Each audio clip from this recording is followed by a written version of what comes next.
gẹ́gẹ́ bí àwọn ìgbà tó ti síwájú náà nípa ibo iná ló yẹ kí ìlọ́dì mùsùlùmí kọ́ ma ṣòkòtò rẹ̀ tàbí ẹ̀wù tó wọ̀ sọ́rùn tó bá gùn kó ló yẹ kó gùn ma ó ní izaratul muslimi ila nisfi saq ìlọ́dì mùsùlùmí ojúgun ni ó wà ó wala haraja aw la junah fama kana asfala min al-ka'bayni fahuwa fi an-nar ṣòkòtò ni ẹ̀wù ni tó bá ti gùn tayọ kókósẹ̀ méjèèjì inú náà lẹ́yìn ó ti gbẹ̀san rẹ̀ o eléyìí ló mú ni mà yí pé kí ló di wa ṣòkòtò tàbí ẹ̀wù wa kó gùn tayọ kókósẹ̀ méjèèjì kabiratun min al-kaba'ir ẹsẹ̀ ṣòkòtò rẹ̀ lè gùn dé tí ó gbọdọ̀ tayọ rẹ̀ ẹ̀wù rẹ̀ òun náà ní kókósẹ̀ tó bá ti tayọ kókósẹ̀ méjèèjì ẹni tó ti tayọ rẹ̀ yún inú náà lẹ́yìn ó ti gbẹ̀san rẹ̀ àdìsí yìí wá ṣe wá láǹfààní pé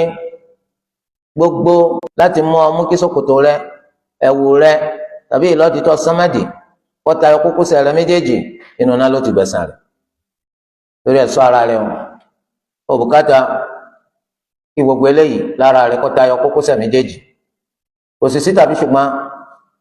tí ẹ̀wù bá ti gùn débi tá a ní kò gbọdọ̀ gùn tayọ yìí ẹni tó náà bá ṣe bẹ́ẹ̀ nǹkan kan máa wáyé nínú ẹ̀mí rẹ̀ nǹkan kan máa wá sí lọ́pọlọ yóò fi máa wò wípé òun yàtọ̀ àbẹ́ rẹ̀ wù tó ń wá ní bó ti ṣe gùn tó arówó dáṣọ sọ́rùn lòun tí ó wọ ṣòkòtò fẹ́nu rẹ̀ sọlẹ̀ òun ò sí nínú àwọn ẹni tó rówó rẹ̀ wù tó máa wẹ̀wù máa ń bẹ́ tòun kò rí bẹ́ẹ̀ ìgbéraga bí ò sí lára rẹ̀ tẹ́lẹ̀ yóò dára rẹ̀ báyìí ìdí tó lùwà òsì fi ní wò ó náà ni pé ìwà ẹ̀ṣẹ̀ ńlá oníkà sọ wa kọta ayọ kókósẹ̀ ìwọ sì ti mà ọwọ àmọ́ àmọ́ takòfin Allah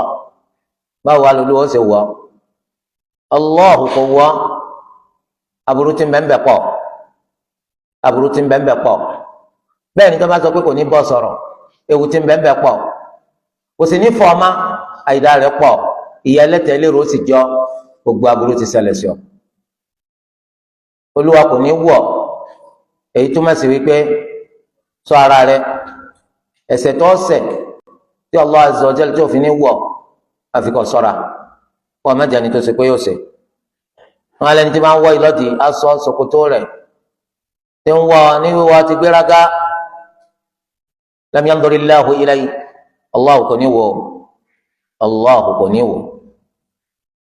ilé jẹ hadith alákọ̀ọ́kọ́ lónìí tí ìwọ bá ń ṣiṣẹ́ télọ̀ tẹni tó sì gbà sọ wá fún ọjọ́ mùsùlùmí wọn ní àwọn ibi tí ṣòkòtò aṣọ tẹ́ bá wọn dá tí ó dé ọ àwọn débi tó yẹ kó dé tí ò ti ní jásí kọsẹ̀ Allah wọn náà sì ràn lọ́wọ́ láti ṣe wọn á ní dédé bó lọ́wọ́ wọn ní dédé kókósẹ̀ ẹ tún mú lọ lẹ̀ díẹ̀ sí wọn àṣòkòtò bá pè mí ni màá bá yín ránṣọ yìí o èmi ò lè mú lọ sílẹ̀ díẹ̀ sí ọwọ́ àwọn bá bí tá a bá dé yìí náà ó ti tó màá dé máa gẹ̀ ìpé ń péjú láàláfìlà ṣòkòtò bá gùn láàrin irú ẹ̀rí kò gbọdọ̀ tayọ kókósẹ̀ wọn á ní kí n máa dá kókùn kó máa lọ bẹ́ẹ̀ kò sí ń tọ́jọ́ bẹ́ẹ̀ kò sí ń tọ́jọ́ bẹ́ẹ̀ torí ẹ̀ ká kíyè sára lábala wa ta'awanu 'ala al-birri wat-taqwa wa la ta'awanu 'ala al-ithmi wal-'udwan ẹ máa ran ara yín lọ́wọ́ lórí àti ṣe dáadáa àti ìbẹ̀rù Allah ẹ má sì ran ara yín lọ́wọ́ lórí ẹ̀ṣẹ̀ àti títakò ẹnu àlá Allah. Al-Imam Abu Dawud ni wọ́n gbé jáde bí isnadin sahih gbọ́ ọ̀nà kan tó ṣe kó gúnrégé. ẹgbẹ́ wa wá látọ̀dọ̀ Abdullahi bin Umar radiyallahu anhuma qala marartu ala rasulillahi sallallahu alayhi wa sallam fi izar istirkha mo kọjá gbọ́dọ̀ anabi Muhammad sallallahu alayhi wa sallam lásìkò tó ṣe pé ìlọ́dì mi ń wọlé ọ̀njábọ̀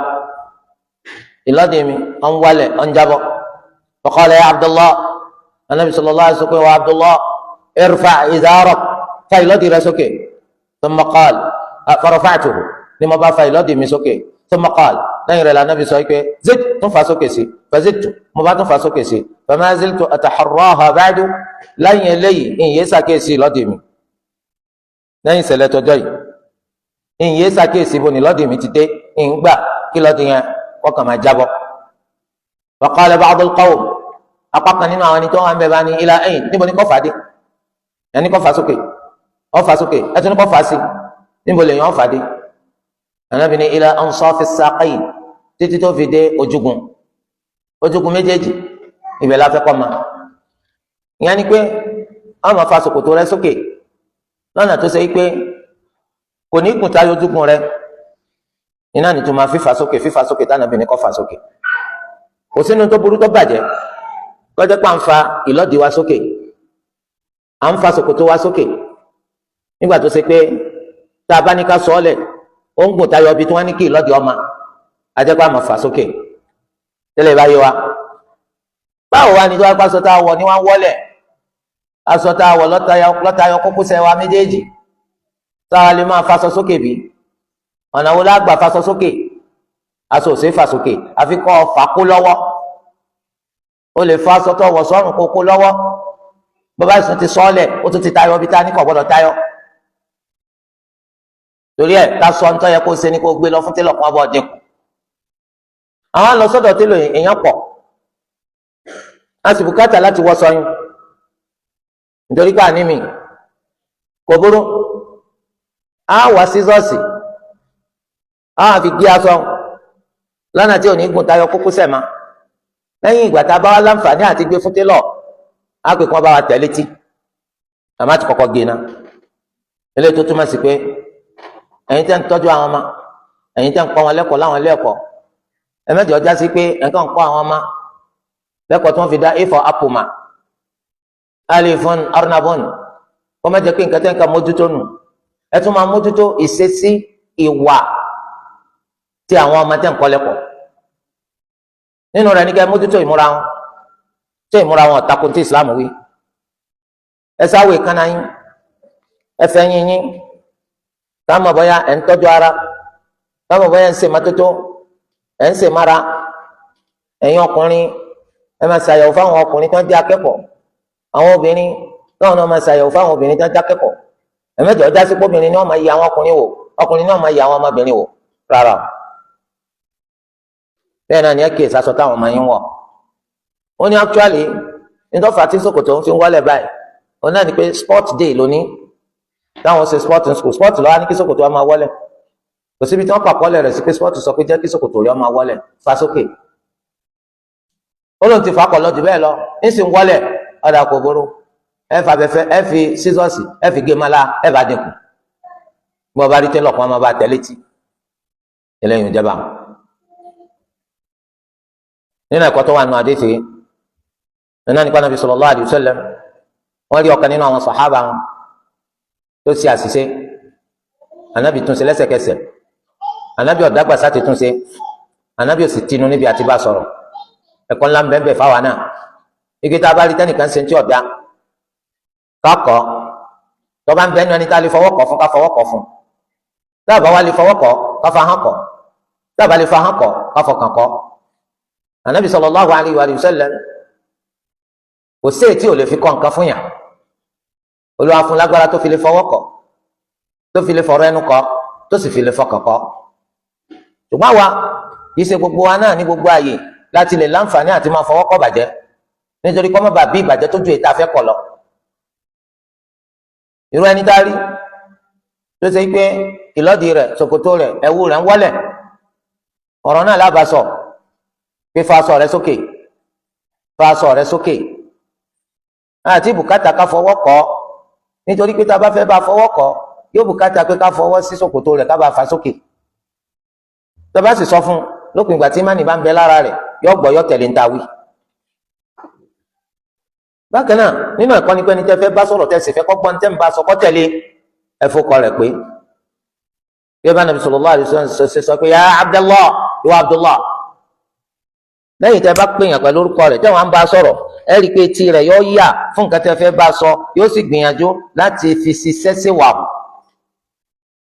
ẹ̀kọ́ ńlá bẹ́ẹ̀ kò bá jọmọ tó bínú à ń bọ̀ síbọ̀ sí ọmọ ọlọ́mọ wọ́n fẹ́ kọ́ gbọ́rọ̀ sí ọ lẹ́nu wọ́n fẹ́ kọ́ bọ́ sí nǹkan tó fẹ́ kọ́ bọ́ sí pé pẹ̀lú orúkọ rẹ̀ ya Abdullah irfa izara fa ìlọ́dì rẹ̀ sókè Ànábì sallallahu alaihi wasallam òdodo la Ànábì máa ń sọ gbogbo gbà Ànábì kì í ti torí ẹnìkan nínú àwọn tó lúwa tó bu iyì àti ọlá fún wọn wá sí ti ọ̀dà yóò wá ti torí rẹ̀ má lè bá wọn sọ̀rọ̀ nígbà tó bá wá kó ń bẹ́ẹ̀ yóò máa sọ̀rọ̀ wọn láì dá anábì tí wọ́n ṣe bẹ́ẹ̀. irfa izar asẹ́nu fa ìlọ́dì rẹ̀ sókè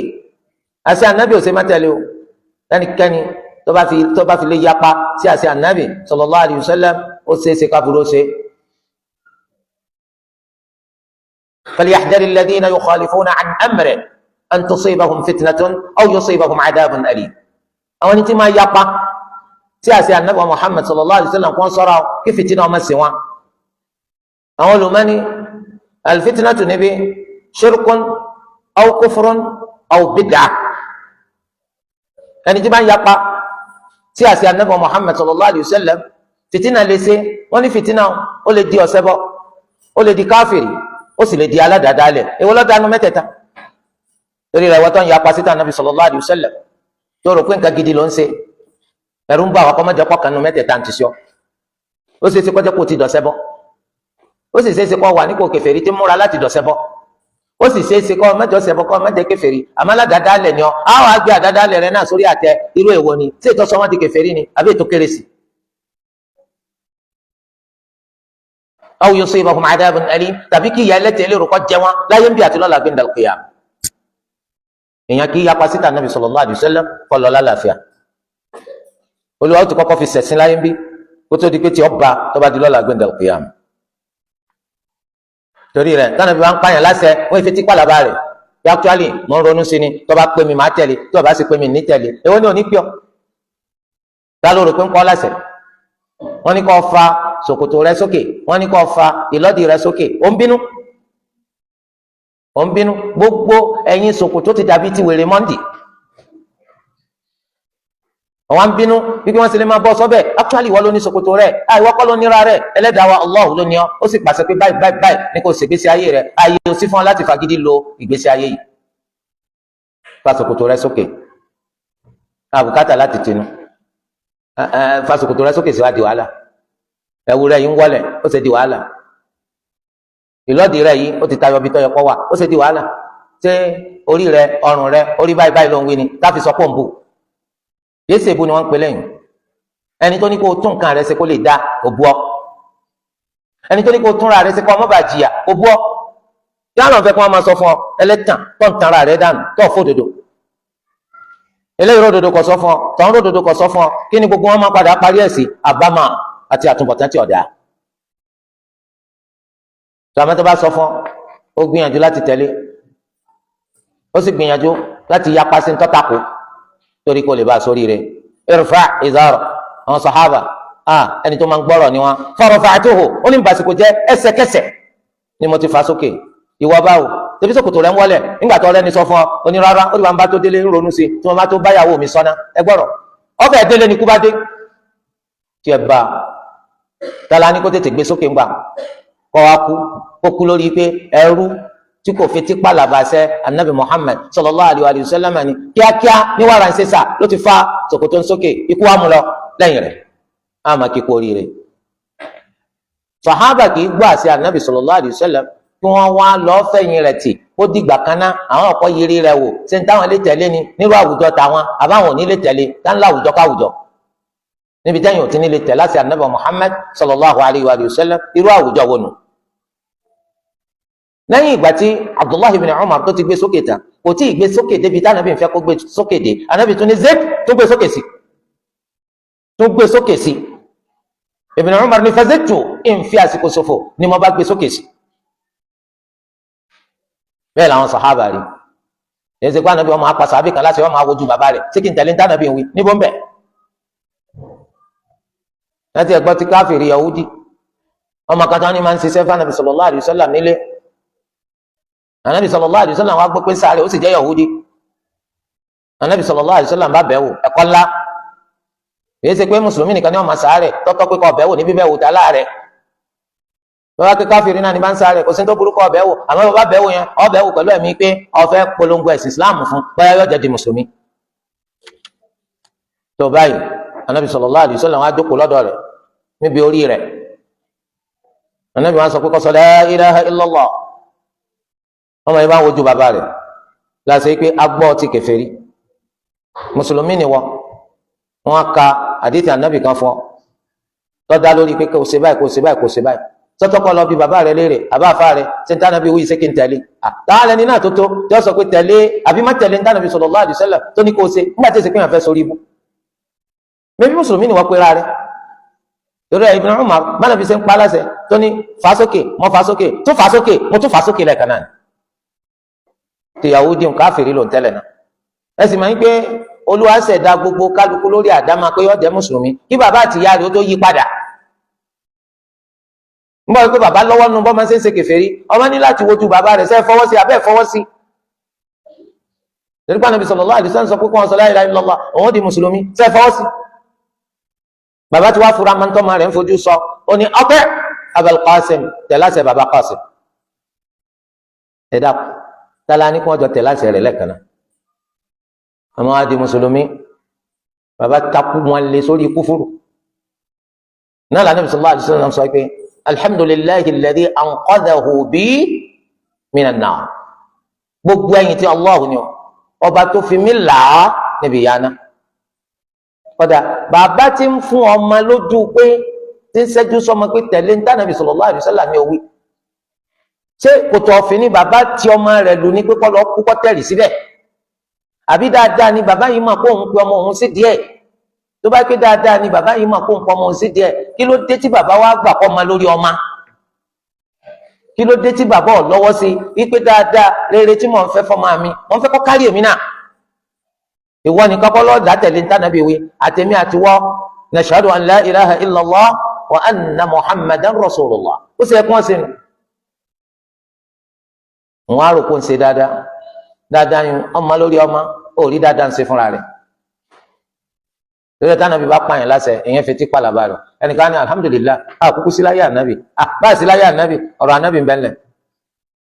àwọn àṣẹ ànábì sallallahu alaihi wasallam tó fi pa wá ń bẹ́ńlẹ̀ àwọn olùmọ̀sí pọ̀ láwùjọ wa tí wọ́n ń ṣàlàyé rẹ̀ fún wa bọ́ bá ti gbọ́ pé dánàbí ní ká ṣe ni ní wàrà ń ṣe sà wọ́n náà lọ sí tiẹ̀ torí ànábì ń pa gbogbo aláṣẹ báyìí o gbara Abdullah ibn Umara radiyallahu anhuma ẹ fa ṣòkòtò yín sókè àti ànábì lẹ́ ń bọ̀ ọba gbogbo wa wí ẹ fa ṣòkòtò yín sókè ẹ fà lọ́dì yín sókè aṣọ rẹ̀ ń wọ́lẹ̀ lọ gé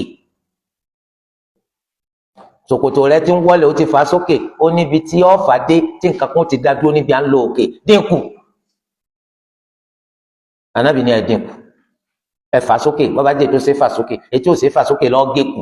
kí ni dínkù lára rẹ̀ ọ̀hán ni aṣọ tó fowó rà náà ló ń bàjẹ́ ṣebí náà ló ń tẹ̀ mọ́lẹ̀ tí gbogbo tẹ̀yìn dàbí aṣọ wèrè lọ́bà sì bọ́ gé o lè ní kí wọ́n bọ́ pápọ̀ kan fi bọ́ dá sọ fọ́mà bí dànsí kíni bí bùbá ní àti ṣòkòtò torí tí wọ́n dínkù nu ṣòkòtò ẹlòmíì ó tó láti dá bùbá àti ṣòkòtò fọ́mà ọdún kan lóró ti bóńbòkóbò tí ń fi wọlẹ̀ tó ànábì ń pa wá láṣẹ báyìí o má tan ara rẹ jẹ pé ànábì kò ti kú ó ti kú súnà rẹ̀ ò kú àṣẹ tànàbì bá fi pa nìkan nínú àlùmà àṣẹ ni tó fi pa gbogbo àlùmà wọ́n á ní wọ́n fẹ́ kí ìmúra rẹ̀ kọjọ ti corporate so actually nínú corporate dress yẹn wọ́n á ní ṣòkòtò gbọ́dọ̀ máa wọlẹ̀ abẹ́ ìgbọ́rọ̀ ṣòkòtò gbọ́dọ̀ ta ló gbọ́dọ̀ rẹ̀ olúwa ní pé ọgbọ́dọ̀ yẹn ní pọ́nrán yẹn ta ni ó mọ̀ ọ́ wá jẹ́ bóyá sí ọlọ́pàá ló ń ṣe ṣòkòtò tiẹ̀ kò wá tayọ kókósẹ̀ rẹ̀ tó bá wọ bàtà ṣòkòtò rẹ̀ ó máa ń ṣe bí kò dádúró kò sin gbálẹ̀ nǹkan á ń bú ọ pé ṣòkòtò rẹ̀ jẹ́ ọmọ balẹ̀ nídìí sí àwọn iṣẹ́ ọlọ́pàá yìí rárá kò sínú túláàsì pé ṣòkòtò gbọ́dọ̀ máa wọlẹ̀ nídìí iṣẹ́ tó ń ṣe nígbà tí ìsìnkú ẹ fẹ́ ṣe kẹ́ ẹ ṣe láti dáràn wọ́n fún ọ nípò kan tó ga bí ká pé wọ́n fi ọ ṣe alákòóso ilé iṣẹ́ kan kò pé kí ṣòkòtò rẹ̀ tí ì ti wọlẹ̀ tẹ́lẹ̀ kó bẹ̀rẹ̀ sí wọlẹ̀ o wọ́n á lọ dá àwọn aṣọ tuntun oníkó mú lọlẹ̀ dáadáa torí kó má bàa jọ alákatakítí ẹ̀sìn Allahu akbar ẹ bí bẹ́ẹ̀ ṣe rí ọ náà nù tó fi yàn abẹ́ẹ̀kọ́ ni bẹ́ẹ̀ ṣe rí ọ náà nù ipò tó ń bọ́ ọ náà nù tó fi yàn ọ sípò kí wọ́n á lọ débẹ̀ sí tó wá dìklẹ́ ara rẹ̀ kọ́ daràn yàn kò yẹ kó rí bẹ́ẹ̀ torí ẹ̀ báwo wá ni kò yí àwọn èèyàn lásán